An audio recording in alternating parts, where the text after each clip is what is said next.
یگان رفتار ما از قانون بیرون نشده است.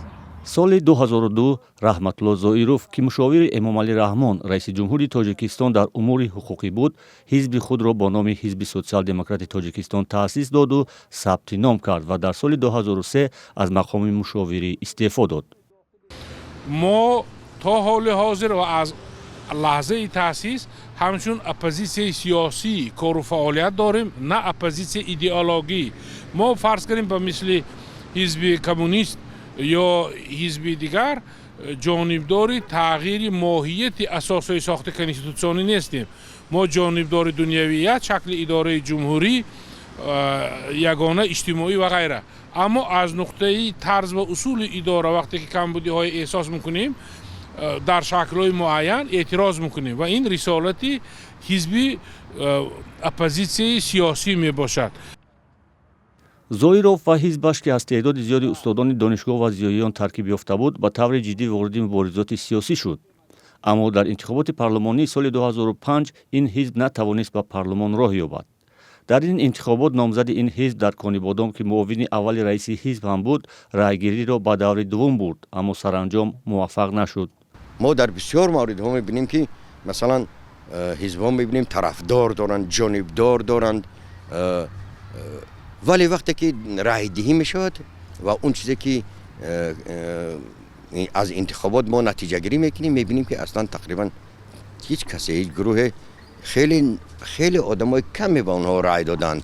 пас маълум мешавад дар инҷа ё тақаллуб ё дастдарозӣ ё фишор ё чизе вуҷуд дорад ки ин ҳизбҳо ба ҳамон сатҳе ки лозим аст бигзор ки ҳатто ба он дараҷаи зарури интихоботам расида бошад, вале ҳамон рае ки интизор меравад ҳамонро нишон намедиҳанд ва дида намешавад. соли 2010 ҳизби социал-демократ дар остонаи интихоботи парлумонӣ аз фишорҳои зиёди ҳукумат дар маҳофил ва расонаҳо суҳбат мекард, аммо эълон дошт ки бо тамоми имконот дар интихобот ширкат мекунад.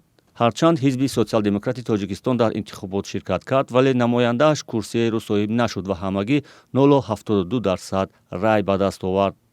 ҳизби социал-демократ бар асари фишорҳои зиёде ки то соли 2015 дид ва бар асари мушкилоти молие ки аз оғоз ин ҳизбро домангир буд, ба як мурдаи сиёсӣ табдил шуд ва имрӯз ҳеҷ нақше дар фазои сиёсии тоҷикистон надорад. аммо раҳбарии ҳизб дар ҳоли ҳозир ҳарчанд интиқодҳоро мепазирад, вале мегӯянд комилан аз саҳна берун нарафтаанд. мо вобаста ба имкониятҳои худ кор мебарем ва дар арафаи наздик шудани интихоботҳо чун каму беш иродаи сиёсӣ таҳти назорати омилҳои хориҷӣ ва бахусус кишварҳои алоҳидаи сармоягузор ба вуҷуд мебиёд, фурсатҳои муроҷиати мустақим ба интихобкунанда пайдо мешавад. раҳматилло зоиров, бунёдгузор ва раиси ҳизб, дар соли 2021 аз раҳбарии ҳизб канор рафт ва гуфт ки саломатиаш дигар барои муборизаҳои сиёсӣ имкон намедиҳад.